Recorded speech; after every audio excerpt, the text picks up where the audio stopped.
She was just trying to help a crying girl in a white dress, but what the maid didn't know was that her kindness would drag her into a storm she never saw coming.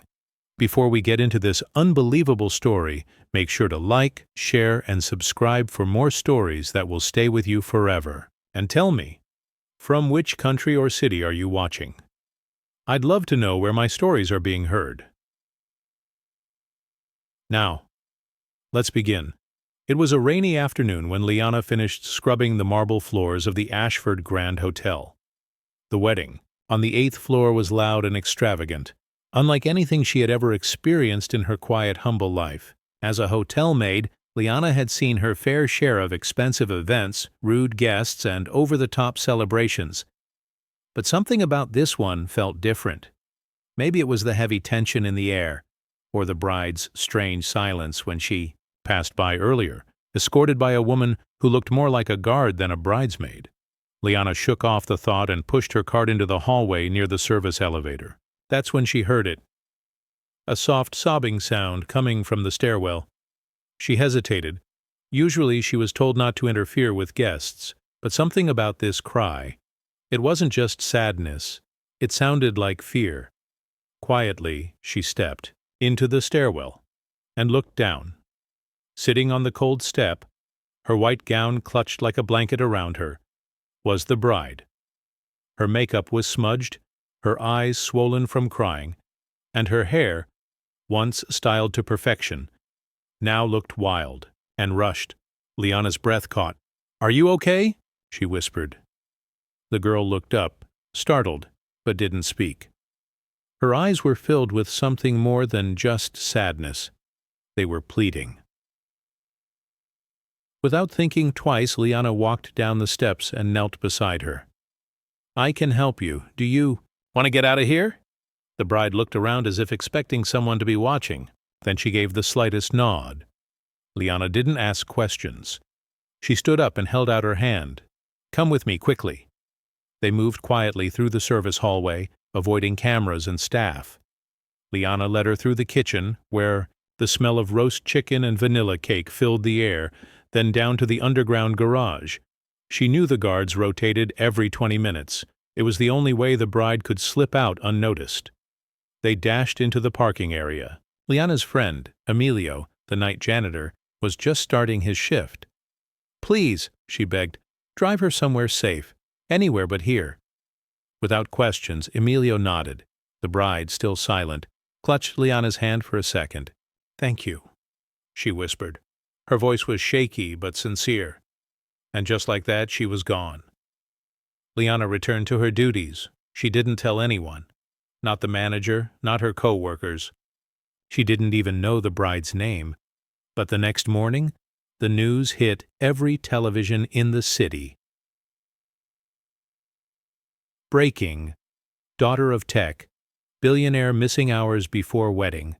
Bride disappears from luxury hotel without a trace.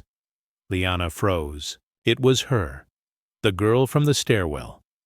Only now her face was plastered all over the news, and her real identity was more shocking than anything Liana could have imagined. Isabella St. James, the heiress of a global tech empire. Suddenly there were helicopters circling the hotel, police everywhere, reporters at the gates.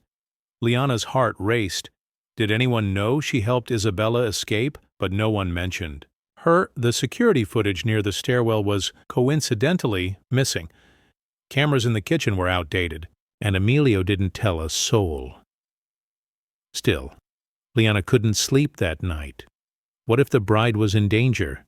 What if she ran into something worse than the wedding she was escaping? She tried to go on with her life. Days turned into weeks. The news stopped mentioning Isabella after a while. It became one of those stories people whispered about, the runaway bride from a billionaire family. But Liana never forgot her eyes. Then, one afternoon, nearly 2 months later, something strange happened. A package arrived at the hotel addressed only to the maid who helped. The front desk assumed it was a mistake, but when they asked around, no one claimed it. Liana had a gut feeling. She took it to the staff locker room and opened it in private. Inside was a note, written in careful, neat handwriting. "You saved my life. I can never repay what you did that night, but I hope this helps you live the life you deserve." Ice. Underneath the note was a bank receipt. Liana blinked, her hands trembling. The amount transferred to her name was $150,000. She gasped. That was more money than she'd ever seen in her life. More than 5 years of salary combined. Her knees gave out and she sat on the floor, shaking. But that wasn't all. Inside the package was also a plane ticket, one way, to Italy. Along with the receipt and the ticket was a small photograph. Isabella, smiling peacefully in a sunflower field. She looked free, happy. The caption on the back read, "Sometimes, to be yourself, you have to run." Liana didn't know what to do. She couldn't just disappear. She had responsibilities. But the letter, the money, the trust Isabella had placed in her, it stirred something deep inside. For days she debated. Her mother told her, "You were put in her life for a reason. Maybe now she's giving you the same chance." So she packed her bags. Italy was nothing. Like home. The air smelled of fresh bread and flowers. The streets were narrow but filled with laughter. She found work in a small family-run inn, where the owners treated her like family. Months passed. One evening, as she was helping clean the dining area, she heard a familiar voice. She turned slowly. Isabella stood at the door, wearing a simple sundress, her hair braided loosely over one shoulder. They both froze. Then Isabella smiled, tears in her eyes.